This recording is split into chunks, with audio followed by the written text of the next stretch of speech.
Assalamualaikum teman-teman. Malam ini gue bakal bawain cerita yang bikin kalian mikir dua kali sebelum ngelanggar batas di tempat yang bukan milik kita. Karena kadang, kesalahan kecil manusia bisa ngebangunin sesuatu yang udah lama tidur dan gak mau diganggu. Kalau kalian siap, tarik napas yang dalam dan dengerin pengakuan yang seharusnya gak pernah keluar dari mulut manusia yang masih hidup. Jangan lupa like, subscribe, dan tulis sholawat di kolom komentar biar hati kita tetap dijaga dan semoga kita semua mendapat syafaat di akhirat kelak. Gue Farah, dan kalau lo denger cerita ini, tolong jangan ketahuin gue dulu.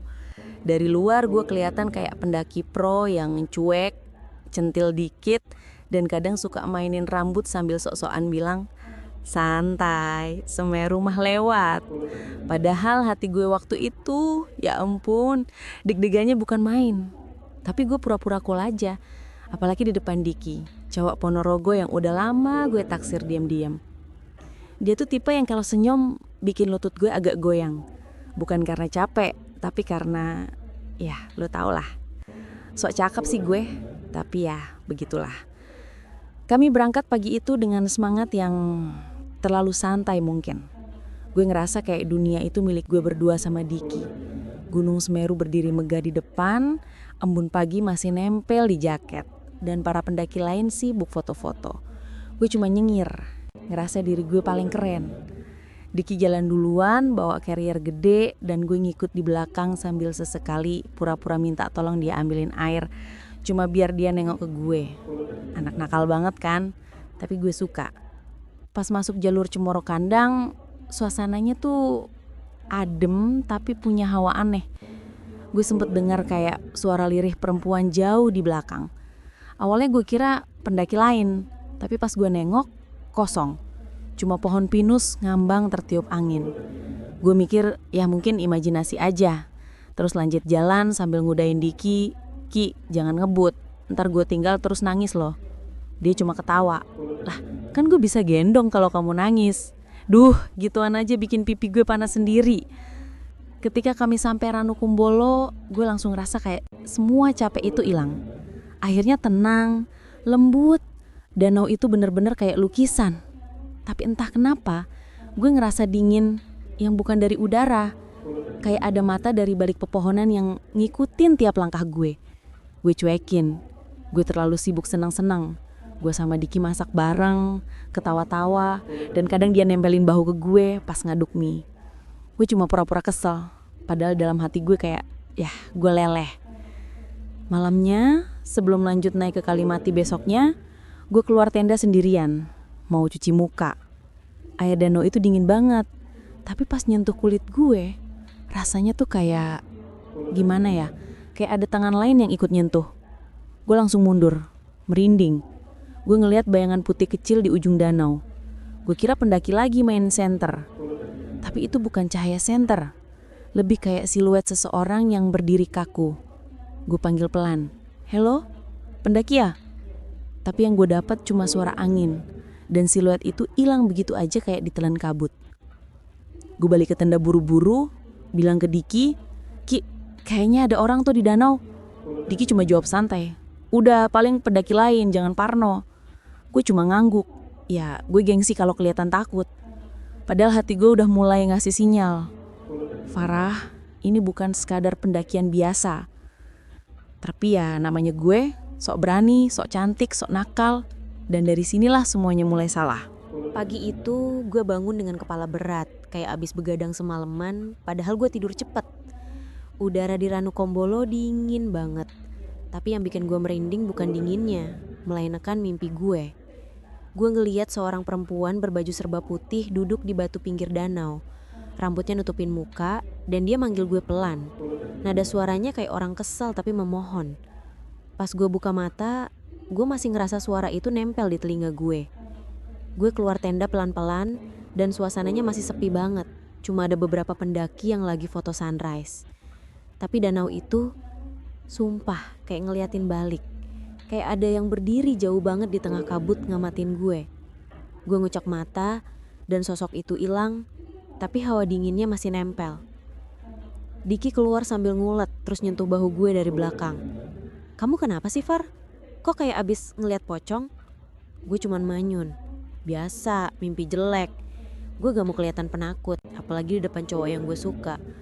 Kami lanjut beresin tenda dan mulai naik menuju Kalimati.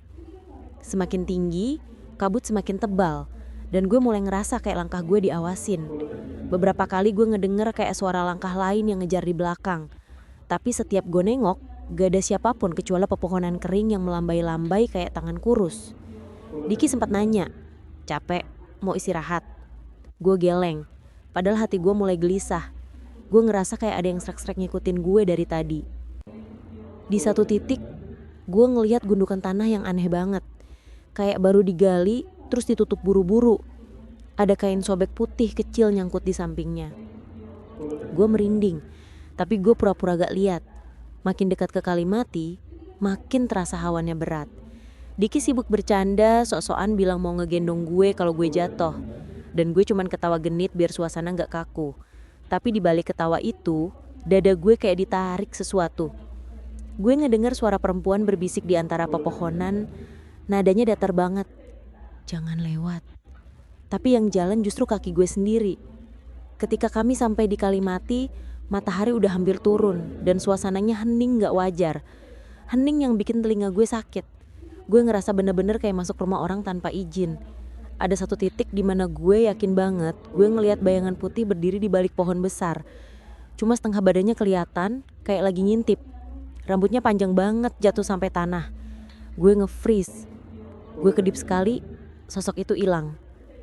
Gue gak bilang ke Diki. Gue takut dia mikir gue lebay. Tapi ada sesuatu di dalam hati gue yang mulai bisik-bisik. "Farah, kayaknya alam gak suka sama kehadiran lo." Dan gue ceroboh banget. Karena gue tetap pura-pura berani, tetap centil, tetap sok-sokan padahal gunung ini udah ngasih kode keras sejak langkah pertama. Sore itu di Kalimati, gue mulai ngerasa kalau suasananya berubah banget. Bukan cuma dingin biasa, tapi kayak hawa yang nempel di kulit gue itu berat. Kayak ada sesuatu yang duduk di pundak gue dan gak mau pergi. Gue pura-pura santai, masih bisa nyengir ke Diki sambil bilang, "Ki, nanti kalau gue kedinginan, kamu izinin gue numpang peluk ya." Dia cuma ketawa sambil bilang, "Ya sini, sekalian aku angetin." Anak itu kalau udah ngombol bikin gue geli sendiri. Tapi ada bagian di hati gue yang ngerasa, entahlah, kayak gue lagi mancing bencana tanpa sadar. Kami pasang tenda lumayan jauh dari rombongan lain karena Diki bilang mau tempat yang lebih tenang. Gue mah iya-iya aja, padahal dalam hati gue mikir, tenang dari siapa? Dari orang atau dari makhluk? Karena sepanjang trekking tadi, gue kayak ngerasa disikut-sikut sama hawa yang gak kelihatan. Tapi ya gue sok tegar, sok centil, sok santai. Begitu tenda berdiri dan api unggun kecil nyala, gue baru sadar satu hal. Suara alam di Kalimati itu beda dari yang pernah gue rasain. Biasanya hutan punya suara. Angin, serangga, dedaunan. Tapi ini hening. Hening banget. Sampai napas gue kedengeran sendiri. Tiba-tiba gue dengar suara ranting patah dari arah pepohonan gelap. Gue nengok cepat, tapi gak ada apa-apa. Diki nyenggol gue pelan. "Kamu takut ya?" Gue manyun sok gengsi. "Enggak lah, halu kali kamu." Padahal jantung gue udah kebut-kebutan. Pas gue coba fokus ke makan malam, gue bener-bener denger suara perempuan. Pelan, serak, deket banget kayak di belakang kuping gue. Suaranya bilang, "Pulang." Sumpah gue nge-freeze. Sendok gue jatuh dari tangan. Diki nanya, "Kenapa?" Gue bingung mau jawab apa. Gue cuma geleng dan bilang, "Masuk angin kali." Padahal itu bukan masuk angin. Itu peringatan dan gue bodoh banget karena gak peduli. Malam makin pekat dan kabut turun cepat. Kabut itu bukan kabut biasa, lebih tebal, lebih dingin. Dan ada bau aneh kayak tanah basah yang digali baru. Gue ngelirik ke pinggir hutan dan gue lihat siluet putih itu lagi. Kali ini lebih jelas. Rambutnya panjang, bajunya robek-robek kayak kena kikisan angin gunung. Dia berdiri kaku ngadep ke arah gue dan meski mukanya nggak kelihatan jelas, gue bisa ngerasain tatapannya nusuk. Gue panik, tapi gue tahan. Gue nggak mau kelihatan lemah. Gue pura-pura cerita receh ke Diki biar suasana cair. Tapi mata gue sesekali ngelirik ke arah hutan itu. Dan tiap kali gue lihat lagi, sosok itu makin deket. Bukan jalan, bukan melayang, tapi kayak muncul di tempat baru tanpa gerakan. Heningnya malam tiba-tiba pecah saat angin kencang datang dari arah puncak. Api unggun mati seketika, tenda bergoyang, dan gue ngedenger suara berat banget. Bukan suara manusia, bukan pula hewan. Suara itu kayak bumi sendiri ngeluh. Dalam hati gue langsung ciut, tapi mulut gue tetap sok berani bilang ke Diki, "Ki, jangan-jangan Semeru lagi ngambek." Diki ketawa, gak curiga sama sekali. Dan di saat itulah gue sadar, kita bener-bener gak disukai di sini. Bukan cuma gak disukai, kita udah ngelewatin batas yang seharusnya gak kita sentuh. Dan yang paling fatal baru akan terjadi nanti malam. Malam itu kabut turun makin tebal dan tenda gue sama Diki mulai kayak kepompong yang dipeluk hawa aneh. Gue ngerasa deg-degan bukan cuma karena suasana yang makin gelap, tapi karena Diki duduk deket banget sama gue, jaraknya cuma beberapa senti. Dia nanya, "Kamu yakin baik-baik aja? Dari tadi kayak tegang gitu." Gue cuma senyum nakal dikit, sok-sokan bilang, "Tegang karena kamu kali." Padahal hati gue lagi sibuk ngatur napas karena gue ngerasa ada yang ngawasin dari luar dan bukan manusia. Angin kencang tiba-tiba berhenti mendadak, kayak ada yang matiin saklar alam. Hening banget. Gue bisa denger detak jantung gue sendiri. Tenda gue kedengaran kayak dikerik pelan dari luar, kayak ada kuku panjang yang nyeret-nyeret kainnya. Gue merinding sampai tulang. Gue nengok ke Diki, mau bilang gue takut, tapi dia malah senyum kecil sambil narik gue ke pelukannya. Gue gak naikin volume ketakutan gue karena ya gue anaknya sok centil. Gue nikmatin momen itu. Gue nyender ke dada dia sambil bilang, "Jangan nakutin gue dong, Ki." Dia ketawa pelan dan bilang, "Sini deketan biar anget." Gue mendekat dan ya di situ suasananya berubah. Gue bisa ngerasain tatapan dia yang bikin gue meleleh. Bibir dia deket banget sama gue. Gue tahu situasi udah mau ke arah yang intinya ke arah yang gak seharusnya. Tapi gue gak mundur. Gue malah senyum genit. Padahal suara krik-krik di lober makin keras. Diki megang tangan gue, narik gue pelan masuk ke sleeping bag bareng. Tubuh gue panas, tapi bukan cuma karena dia, tapi karena gue ngerasa kayak ada seseorang yang berdiri tepat di luar tenda. Gue ngedenger langkah pelan. Satu langkah, lalu berhenti. Gue nahan napas nunggu apapun yang akan terjadi. Diki nyium kening gue dan gue ngedenger diri gue sendiri ketawa kecil, sedikit nakal. Gue pikir mungkin gue cuma parno. Gue pikir semua suara itu cuma angin.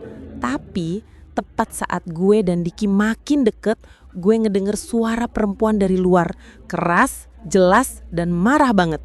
Suara yang sama kayak yang bisik pulang tadi. Tapi kali ini dia gak berbisik. Dia teriak.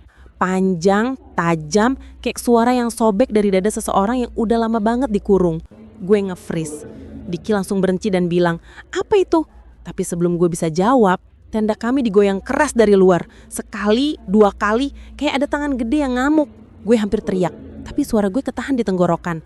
Dan anehnya, di tengah rasa takut itu, gue masih ngerasa malu karena posisi gue sama Diki yang, ya gitu.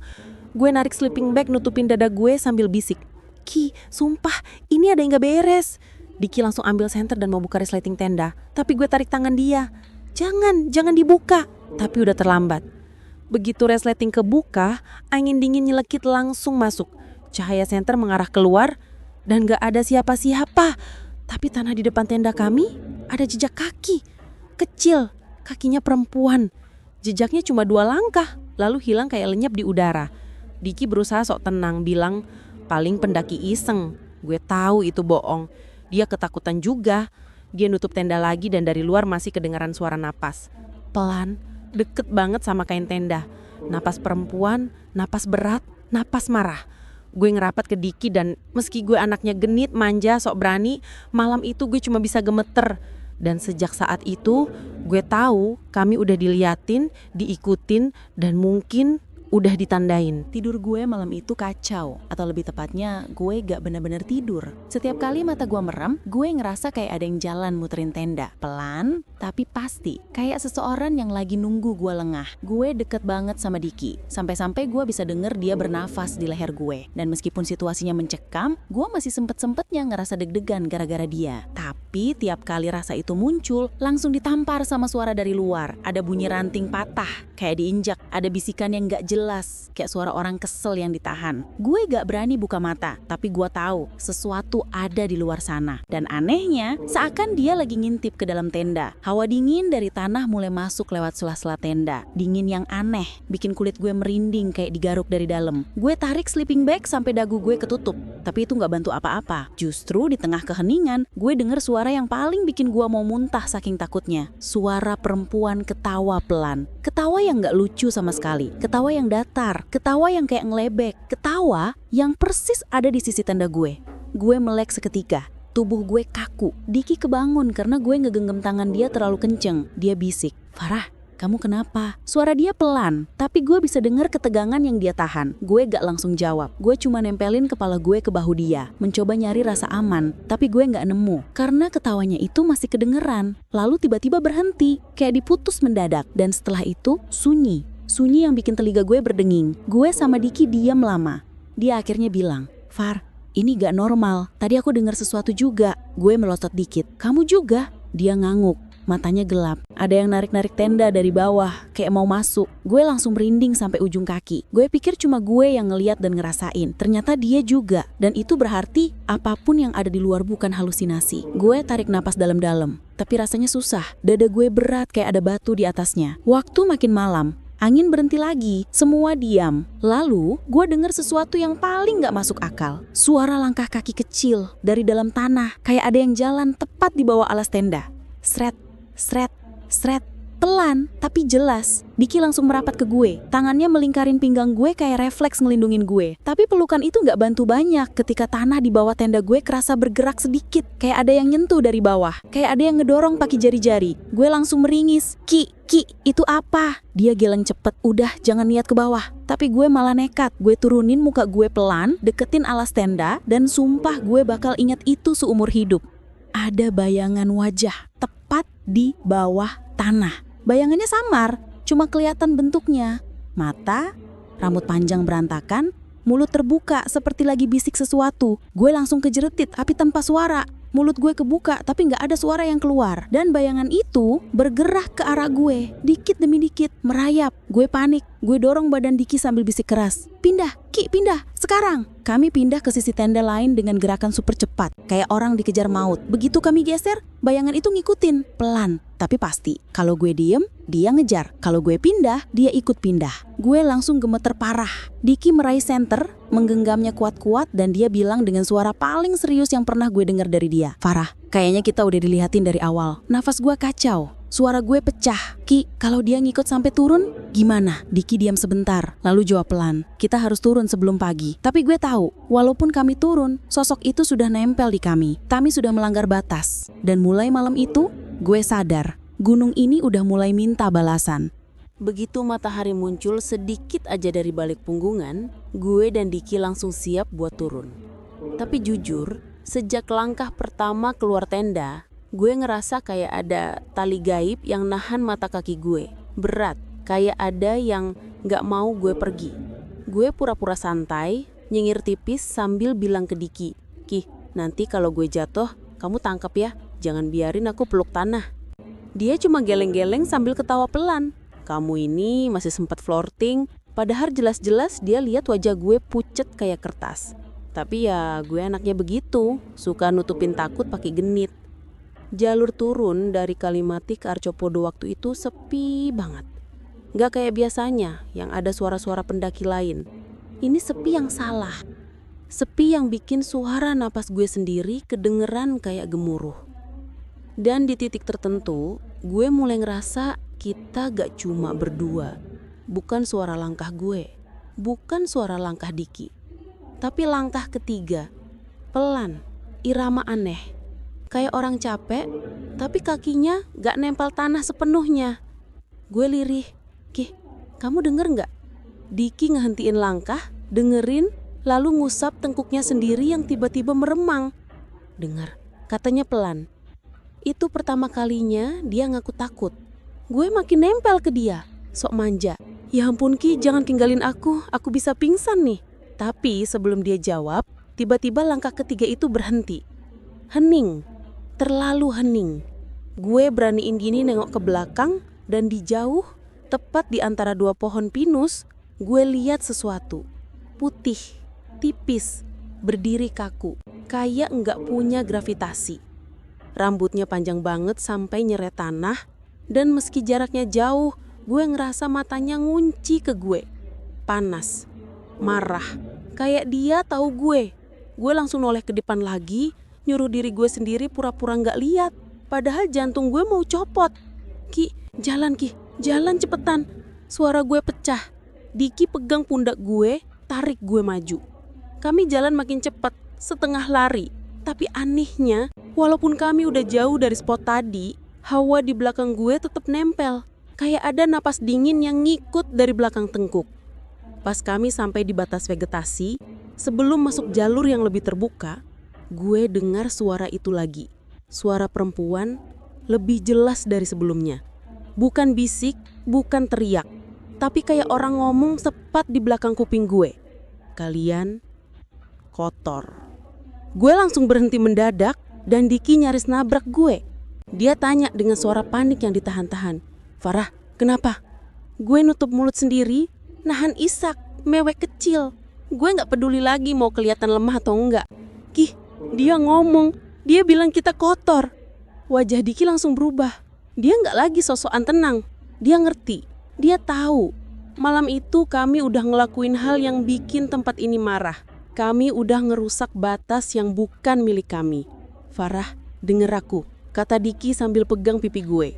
"Kita turun sekarang. Jangan denger apapun, jangan nengok ke belakang, jangan." Kami lanjut turun. Langkah kami cepet, kayak orang yang dikejar hutang.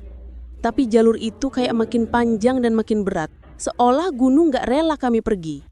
Di tengah jalan, kabut turun lagi. Padahal udah siang, kabutnya pucet, tebel. Dan di dalam kabut, gue ngeliat bayangan perempuan itu lagi. Deket, lebih deket dari tadi malam. Kali ini bukan berdiri, tapi nunduk. Rambutnya nutupin seluruh muka. Tangannya pucet panjang, jari-jarinya gak normal.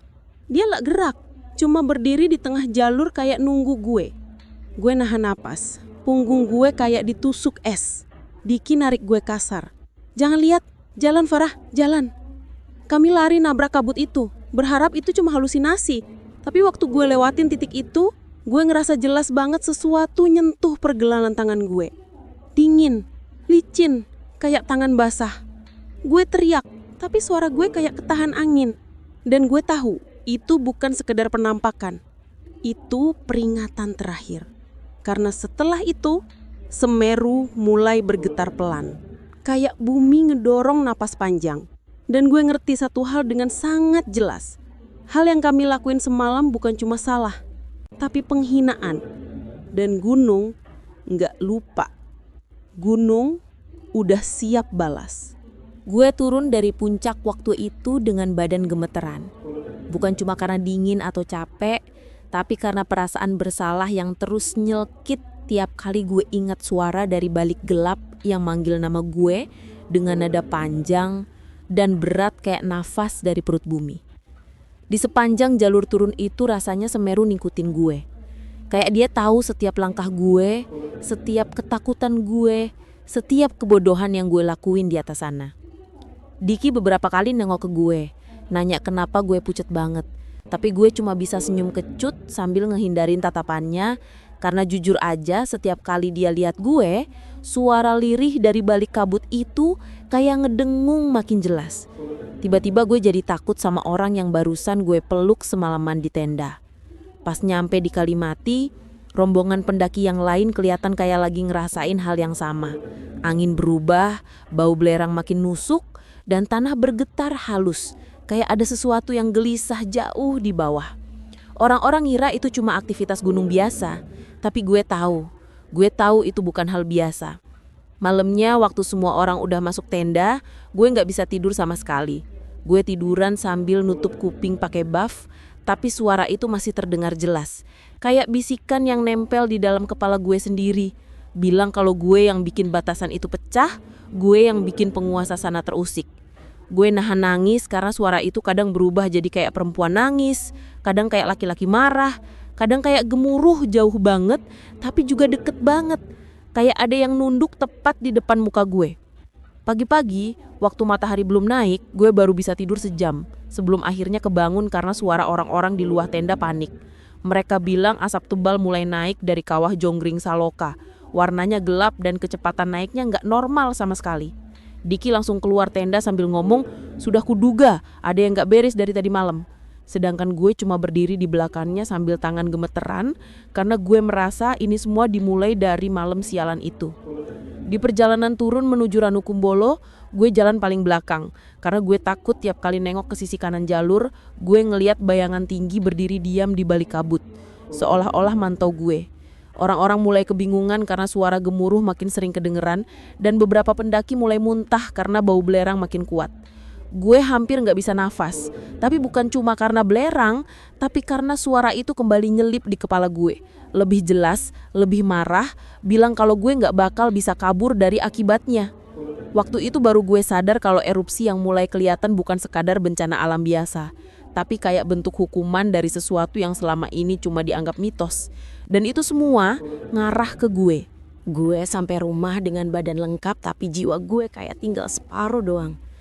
Dan tiap malam sejak itu gue selalu kebangun karena mimpi sama.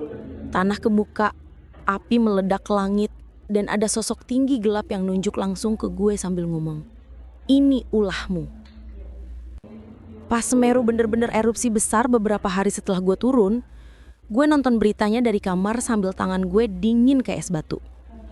Orang-orang di TV ngomong soal material vulkanik, awan panas, warga Lumajang yang ngungsi, rumah-rumah yang ngerata sama tanah. Tapi di kepala gue cuma ada satu suara. Itu bukan cuma alam, itu hukuman. Dan gue adalah penyebabnya. Gue ingat jelas waktu itu gue duduk di lantai kamar. Punggung nempel ke tembok, nafas gue berat dan pendek. Kayak paru-paru gue ikut kecekik rasa bersalah.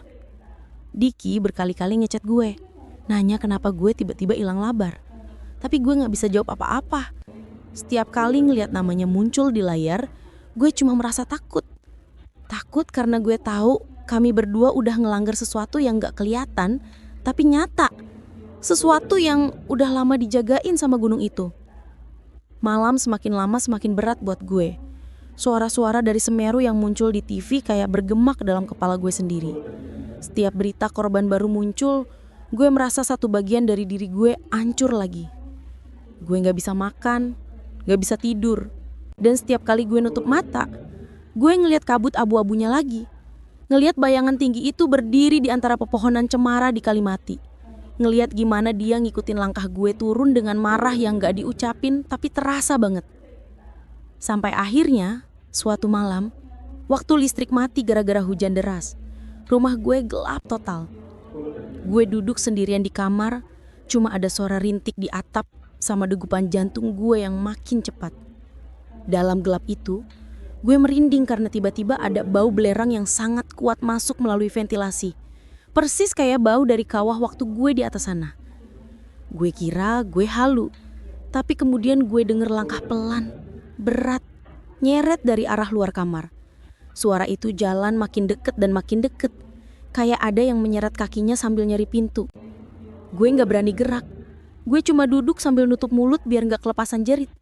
Dan kemudian, pintu kamar gue bunyi pelan, bukan kebuka, tapi kegetar dari luar, kayak ada yang nyentuh permukaannya. Lalu suara itu muncul lagi, lebih jelas daripada sebelumnya. Suara yang berasal dari tempat gelap yang gak seharusnya disentuh manusia. Dia bilang, "Farah, kau tahu salahmu, dan kau akan menanggungnya." Setelah itu, bau belerang langsung hilang, langkahnya berhenti, dan kamar gue jadi sunyi total. Tapi sejak malam itu, hidup gue gak pernah sama. Setiap kali Semeru mengeluarkan letusan kecil yang diberitakan di radio atau TV, suara itu balik nyelip di kepala gue, ngingetin kalau dia belum selesai sama gue. Dan gue tahu ini bukan tentang gue aja. Ini tentang batas yang gue dan Diki lewatin. Batas yang seharusnya nggak disentuh siapapun dengan niat kotor atau kesembronoan. Gue masih hidup sekarang. Tapi jujur aja, gue nggak tahu sampai kapan. Karena setiap malam, waktu dunia sepi dan gue sendirian di kamar, gue bisa ngerasa gunung itu masih ngeliatin gue dari jauh.